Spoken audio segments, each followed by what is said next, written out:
Leitura do livro Fonte Viva, pelo Espírito de Emmanuel, psicografado por Francisco Cândido Xavier. Página 47. Não te perturbeis. E o mandamento que era para a vida, achei eu, que me era para a morte. Paulo aos Romanos, capítulo 7, versículo 10. Se perguntássemos ao grão de trigo que opinião alimenta acerca do moinho, naturalmente responderia que dentro dele encontra a casa de tortura em que se aflige e sofre. No entanto, é de lá que ele se ausenta, aprimorando para a glória do pão na subsistência do mundo. Se indagássemos da madeira com respeito ao serrote, informaria que nele identifica o algoz de todos os momentos, a dilacerar-lhe as entranhas. Todavia, sob o patrocínio do suposto verdugo, faz-se delicada e útil para servir em atividades sempre mais nobres. Se consultássemos a pedra com alusão ao buril, certo esclarecerá que descobriu nele o detestável perseguidor de sua tranquilidade. Aferi-la desapiedosamente, dia e noite. Entretanto, é dos golpes dele que se eleva aos tesouros terrestres, aperfeiçoada e brilhante. Assim a alma, assim a luta.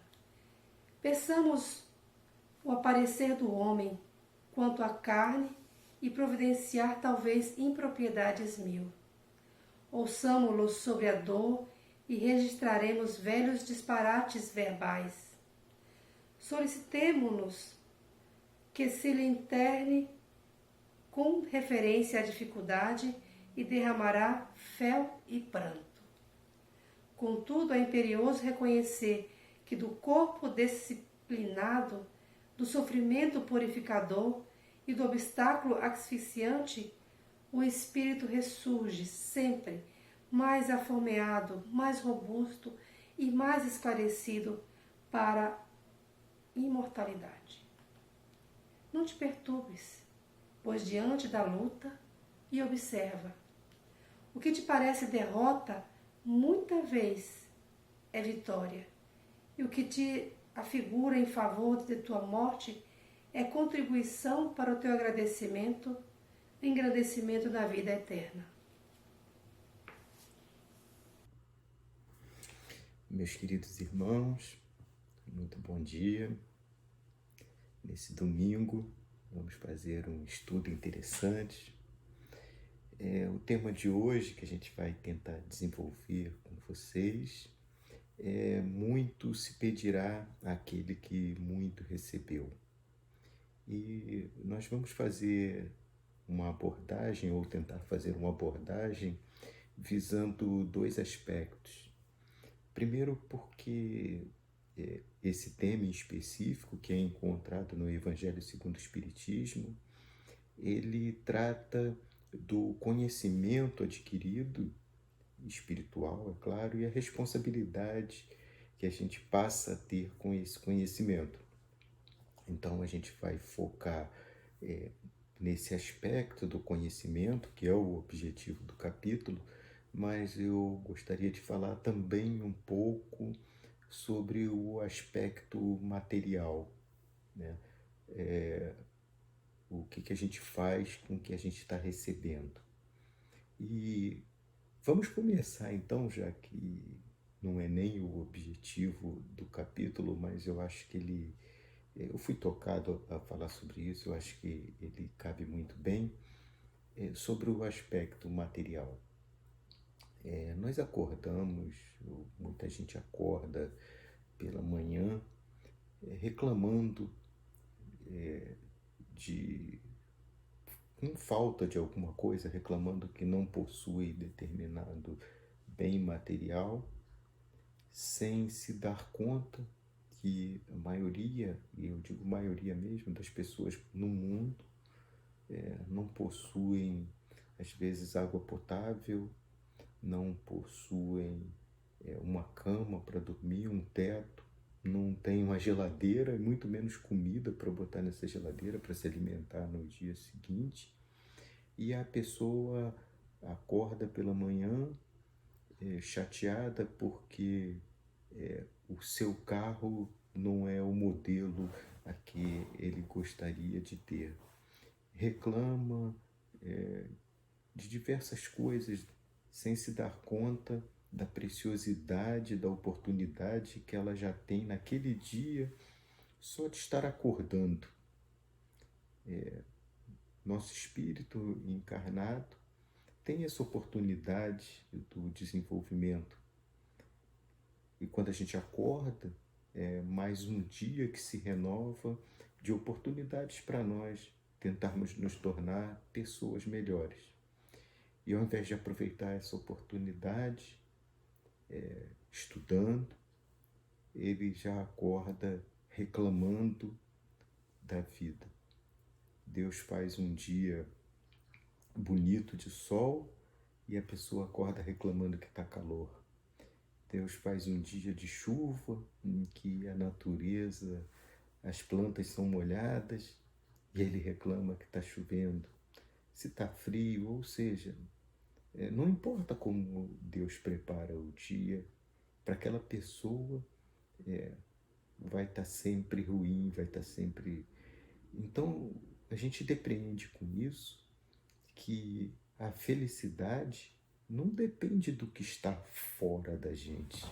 A felicidade depende unicamente do que está no nosso interior. E aí vem a magnificência de Deus, a sua bondade, a sua generosidade, a sua inteligência suprema, de não atrelar a nossa felicidade ao que a gente tem de bem material.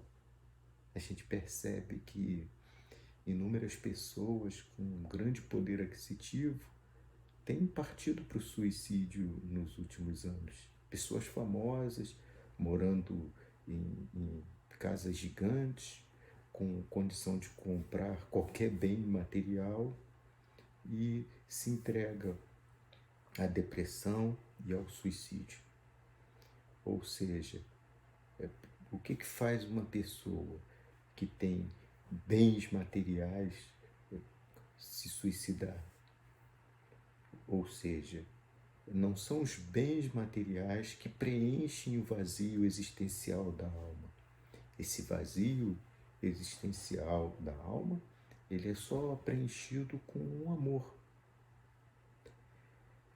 Quando a gente abraça a mensagem do Cristo, a mensagem do amor, quando a gente começa a preencher as lacunas da alma com entendimento, com razão, a gente começa a crescer. E essas pessoas entram em desespero porque nada do que elas têm a preenche. A gente fala para cada um, a gente pode acordar de manhã, a gente conversa com os amigos, você não depende de alguém pela manhã dar um sorriso para você poder sorrir de volta. Você pode ser o primeiro, você pode dar um abraço. Hoje não, né? Hoje, por causa da Covid, a gente nem pode estar restrito a esse abraço. Mas você pode dar um sorriso, você pode cumprimentar o próximo, aquele que passa junto a você. Ou seja, você não depende do outro lhe fazer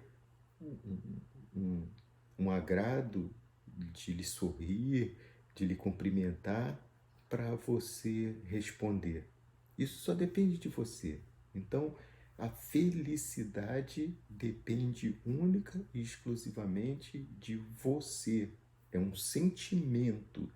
Não depende, não está atrelada a bens, não está atrelada a nada.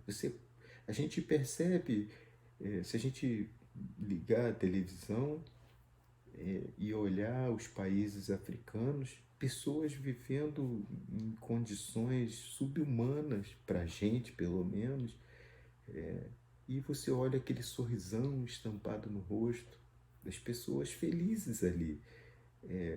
Ou seja, Se a gente for pensar no tema, né, muito será dado àquele que recebeu, que muito recebeu. Muito se pedirá ou muito será cobrado daquele que muito recebeu. E por que isso? Por que a gente faz essa vinculação? Principalmente, e eu falei que ia fazer essa abordagem em dois aspectos, né? No campo material e no campo do conhecimento, porque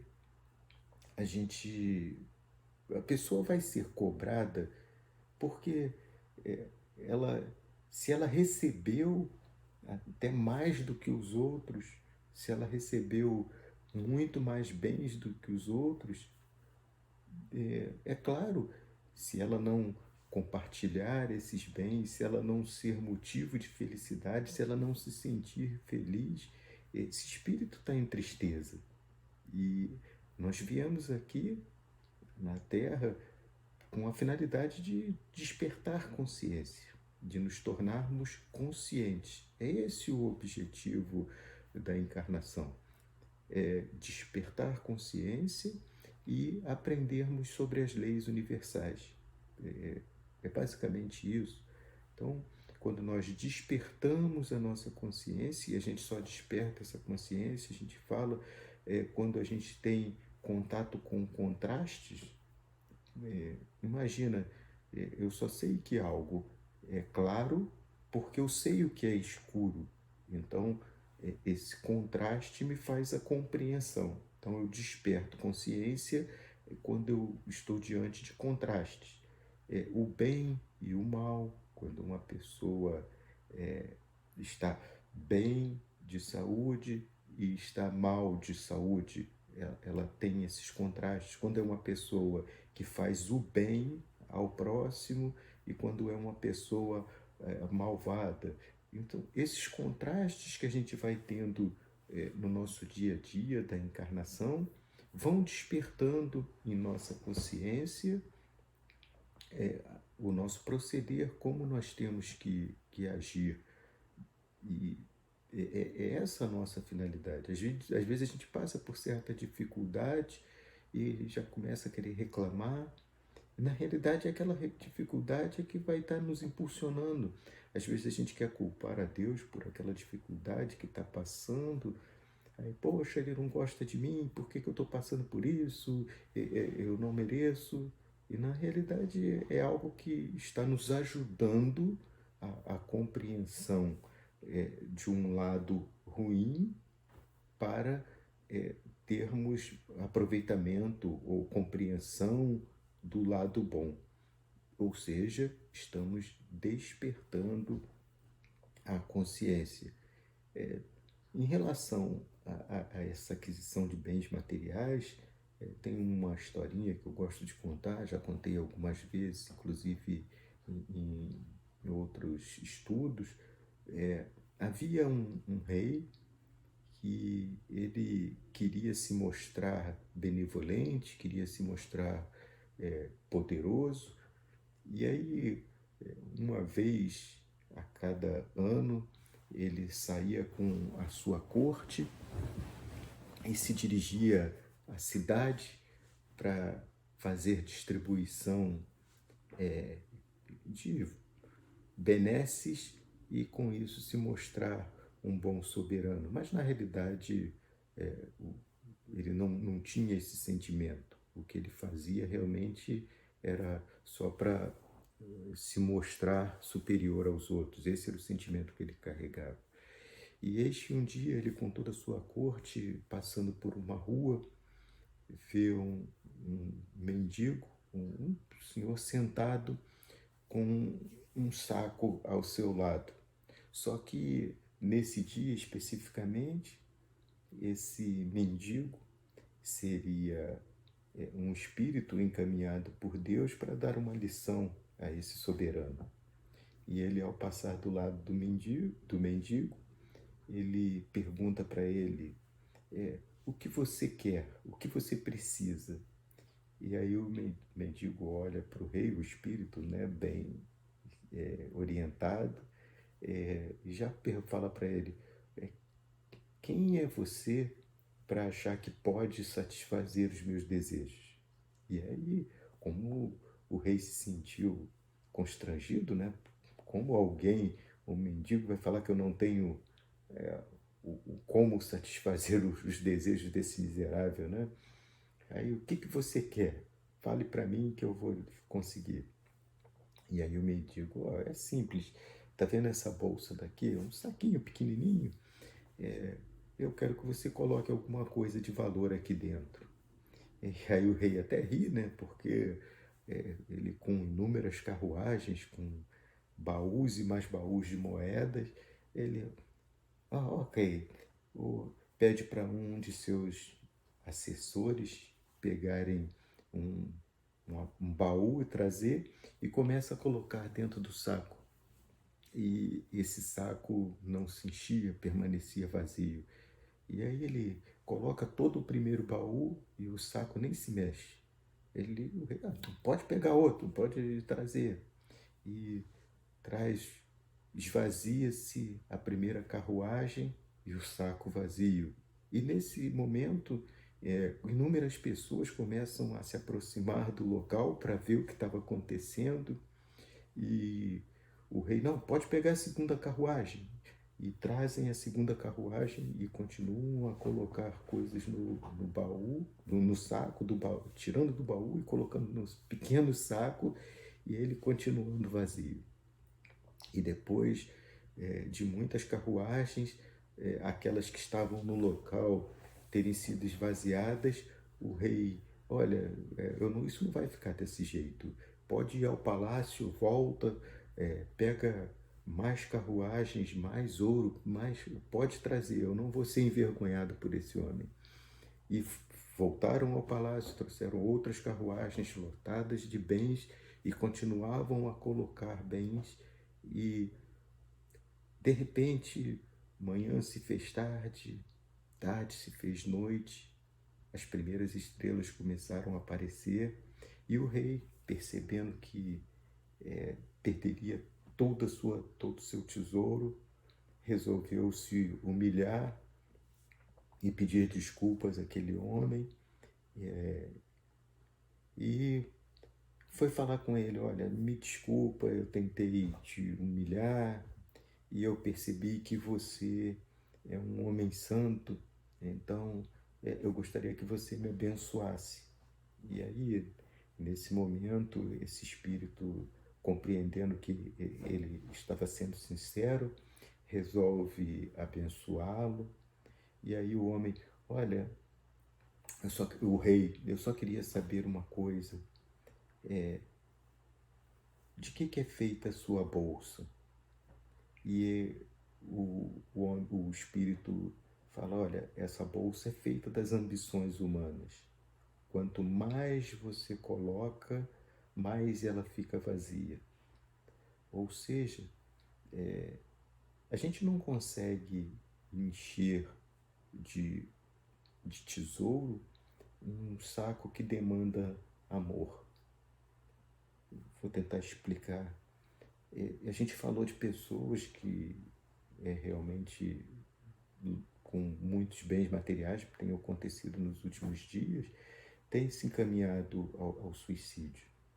Ou seja, não é a quantidade de ouro que está no saco, nos bancos dessa pessoa que a faz feliz. É o amor que ela tem no coração. Então, essa história, ela reforça esse aspecto. Não é o que a gente tem de ouro, e sim o amor que a gente tem no coração. Aquele que está sofrendo de amor, que perdeu alguém que ama, por mais que você traga bens materiais para ele, comida, você pode trazer o que for, aquela pessoa que sofre de amor, ela não vai conseguir felicidade em nada material que você trouxer. Em alimento, dinheiro, roupa, carro, nada vai fazer aquela pessoa feliz. Então a gente percebe que o aspecto mais importante da vida da pessoa é o que Jesus tentou mostrar para nós, é o amor. Quando a gente tem amor pelo próximo, amor próprio. Quando a gente compartilha amor, a gente está compartilhando um dos maiores tesouros que a gente pode ter. Nada supera isso. E aí, ser feliz. E aí a gente começa, agora, nesse momento, a abordar o segundo aspecto, que é o aspecto do conhecimento. E por que isso é importante? Quando nós temos conhecimento, esse conhecimento nos é dado, né? E Jesus fala especificamente nessa passagem do Evangelho segundo o Espiritismo, capítulo 18, porque os fariseus se achavam donos do conhecimento e ainda assim não o viram como Messias. Então, Jesus falava que teriam homens que teriam olhos e não veriam, teriam ouvidos e não ouviriam, e aqueles que recebem esse conhecimento serão cobrados. Então, aqueles homens que teoricamente receberam o conhecimento, eles não reconheceram Jesus como Messias, porque eles estavam cheios de conhecimento, com o coração vazio para o reconhecimento das coisas do amor, da mensagem que o Cristo tentava trazer. E aí a gente começa a pensar, poxa, então é melhor eu ser uma pessoa ignorante nas coisas do Espírito, para que eu não seja cobrado posteriormente no plano espiritual. Porque quanto mais você sabe que a sua evolução depende de conhecimento, depende dessa iluminação que você precisa ter. E aí quando você tem conhecimento disso, você começa a perceber que não são os bens materiais que são as coisas mais importantes na sua vida. Você começa a perceber, você tem que dar valor ao plano espiritual. E isso exige uma mudança muito grande na sua vida, exige uma reforma íntima, exige uma reforma de valores. Então, realmente, quem adquire conhecimento sobre a vida espiritual, sobre a finalidade da nossa encarnação como seres humanos, essa despertar de consciência tem que causar uma mudança na nossa vida. Isso é uma condição sine qua non. Que adianta você ter o conhecimento de um plano espiritual, saber que as suas escolhas no dia a dia são entre os bens materiais e os bens espirituais, e continuar fazendo escolhas todos os dias de coisas materiais, em detrimento das espirituais. Continuar fazendo mal ao próximo para ganhar mais dinheiro.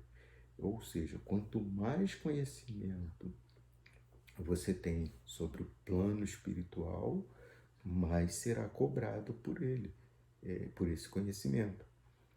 E aí as pessoas às vezes questionam, poxa, mas por que então eu não nasci rico? Por que então eu não já nasci com conhecimento pleno? Por quê? Por quê? Por quê? Por quê? E a resposta é simples.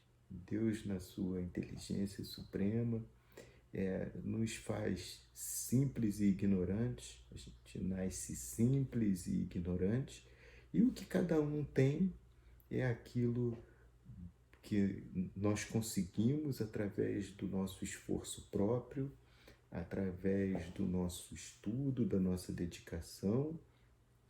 À medida que a gente estuda e se dedica, a gente vai adquirindo essas informações. E adquirir, inclusive, pode ser adquirido até bens materiais, mas o que não é importante para a nossa vida. Então, Deus, ele não é, ele nos deu o Espírito simples e ignorante e nos dá todos os dias a oportunidade do desenvolvimento. Mas a gente só consegue se desenvolver com o nosso esforço próprio. Utilizando a ferramenta do livre-arbítrio que a gente consegue fazer boas escolhas. Então, quando a gente escolhe boas sementes e planta boas sementes, a gente colhe bons frutos e colhe boas árvores. O plantio, como está descrito por Joana de Ângeles e inúmeros outros espíritos, a semeadura é opcional, a colheita é obrigatória. Ou seja, se eu planto coisas boas, eu colho coisas boas. Estou repetindo, porque isso é importante que a gente guarde. Porque muito se cobrará daquele que muito recebeu. Não adianta eu receber boas sementes. É claro que a gente está falando aí, recebeu. Não é Deus que simplesmente deu para a gente e não deu para os outros, não. Ele nos faz todos iguais. A partir daí, nós fazemos o nosso esforço próprio, em função do nosso livre-arbítrio, vamos fazendo escolhas, e uma das escolhas muito importantes é o estudo, e esse é a finalidade desse capítulo, despertar para isso, que nós temos que estudar, nós espíritas temos que estudar muito para conhecermos ao máximo e nos transformar como consequência desse conhecimento. Essa é a finalidade desse estudo de hoje. Mostrar a importância do estudo como forma de renovação, porque com o estudo, com o conhecimento, eu tenho que fazer escolhas melhores para que eu não seja mais cobrado do que o meu irmão, que teoricamente estaria na ignorância. Então, qual seria a vantagem de eu estudar se eu vou ser mais cobrado do que o meu irmão? Aí a resposta, acho que é simples, né? Você está evoluindo. E quanto mais você evolui, você tem acesso a mundos superiores, onde a gente não tem tanto sofrimento como a gente tem aqui, nesse mundo de provas e expiações, onde a gente não tem tantas necessidades físicas e materiais como a gente tem aqui nesse mundo. Então, a escolha é sua. Ou você... A escolha é nossa, né? Cada um. Eu também tenho que fazer minhas escolhas, né? Ou a gente opta pelo estudo, pelo conhecimento, pela reforma íntima, pela transformação das minhas atitudes, para que eu possa ascender, ou nós possamos, ou permanece na ignorância, sem estudar, sem se transformar. Mas, infelizmente, aqueles que permanecem na ignorância, pode-se dizer, nós seremos pouco cobrados em relação àquele que muito estudou, que muito recebeu, em termos de conhecimento. Mas o que estuda mais tem conhecimento maior e, nesse caso, tem condições de fazer melhores escolhas. Amigos, a gente hoje não vai estender esses estudos, tem um tempo limitado. A gente só gostaria de trazer essa mensagenzinha simples de hoje, abordando esses aspectos, né? Como reencarnacionistas que somos, acreditamos na reencarnação, Então, por mais que tenhamos dificuldades, por mais que tenhamos problemas, acorde agradecendo, agradeça sempre. Agradeça, primeira coisa, agradeça pelo dia que nasceu. Só em você abrir os olhos pela manhã já é um imenso presente. É mais um dia de oportunidades para aprender, para lidar com o próximo, para perdoar, para compreender, escolher se vai usar um sapato ou um tênis, são escolhas materiais. Escolher a roupa são escolhas materiais. Escolher o carro, a casa, tudo é escolha material. A gente só faz as escolhas espirituais quando pensa no próximo. Quem eu vou ajudar hoje? Quem eu posso fazer feliz hoje? Quem eu posso ensinar hoje? Quem eu posso ajudar em qualquer aspecto? São essas escolhas que a gente faz no dia a dia que nos encaminham para o lado espiritual. E são essas que nos preenchem, porque delas decorre o amor. Se a gente continuar optando pelos bens materiais em detrimento dos valores espirituais, o saco vai permanecer sempre vazio. Está na hora de mudar. Mude suas escolhas. Encha o seu saco o mais rápido possível. Encher o saco no bom sentido. Aí o saco do amor, né? Parafraseando, ou com essa alegoria dessa história que a gente relembrou aqui. Eu só tenho a desejar a todos um final de domingo maravilhoso, que possamos refletir nessa singela mensagem e nos modificar. Olá, pessoal. Espero que tenham todos gostado da palestra de hoje. Realmente foi muito edificante. Eu queria agora convidar a todos vocês a refletir um pouco, a pensar e elevar o nosso pensamento ao nosso Mestre Jesus, aquele que nos dá tantas forças, especialmente em momentos como o de agora. São esses os momentos em que lembramos da espiritualidade e que vem também nos lembrar da reconexão com o Pai. E por isto, eu convido a todos para essa prece. Então, aqueles que se sentirem confortáveis em suas casas, se ajeitem na cadeira. Se tiver aquele copo de água, prepare já para que nós possamos orar e rogar ao Pai. Então vamos lá, fechando os nossos olhos. Pai, seja bendito, Senhor. Nós vos louvamos e agradecemos, ó Pai, pelo vosso amor. Amor esse infinito que nos envolve, que nos protege, que nos guia e ilumina, Senhor.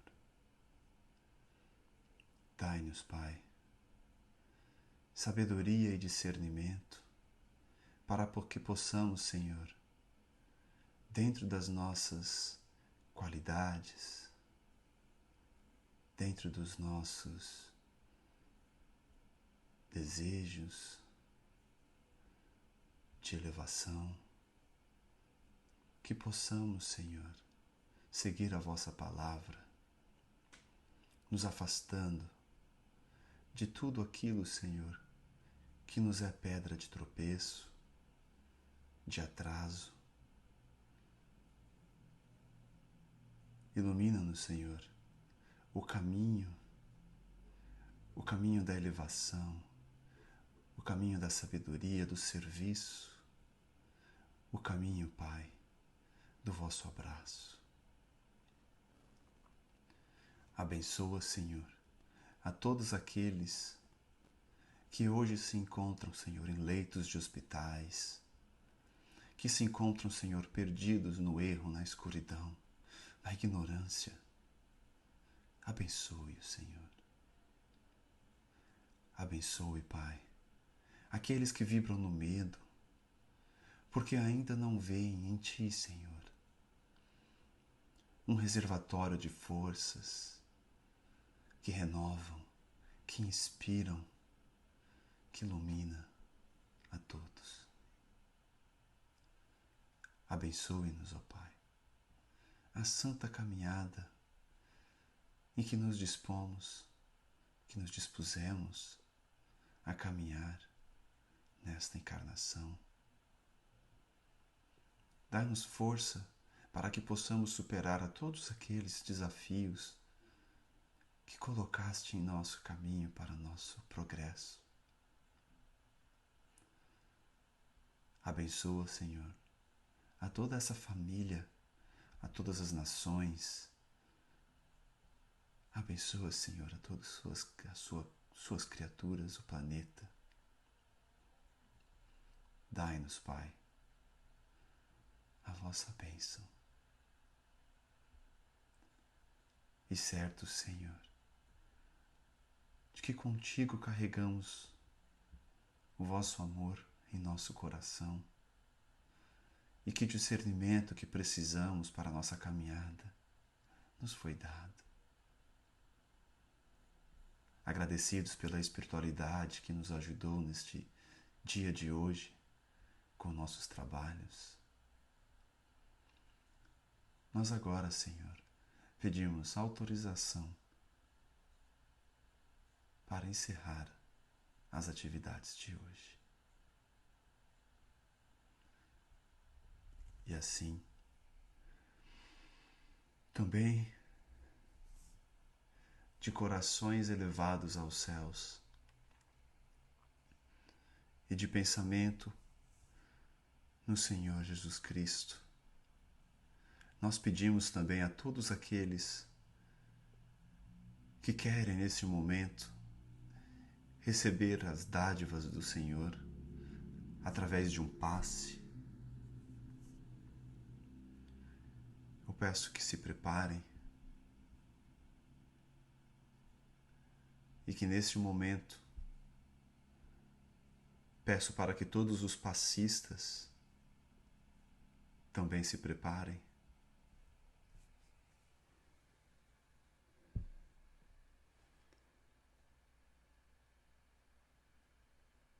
Para que possamos doar todas essas vibrações, todo o amor que nós tivermos no coração, a todos esses irmãos que estão agora em posição de recepção do nosso passe.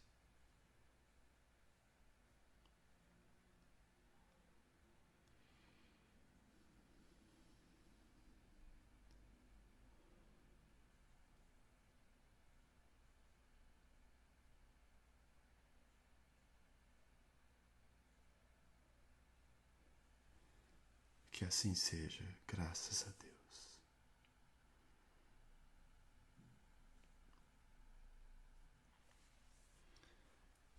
Então, pessoal, é com muita felicidade, com muito orgulho e com muitas saudades de todos que agora damos por encerrados os trabalhos do dia de hoje. Fiquem em paz, se cuidem, sigam as instruções das autoridades, mantenham-se por enquanto isolados e com fé no Cristo, porque Ele sim nos renova as esperanças, nos traz a felicidade e nos lembra de tudo aquilo que nos aguarda no porvir. Que assim seja. Fiquem em paz.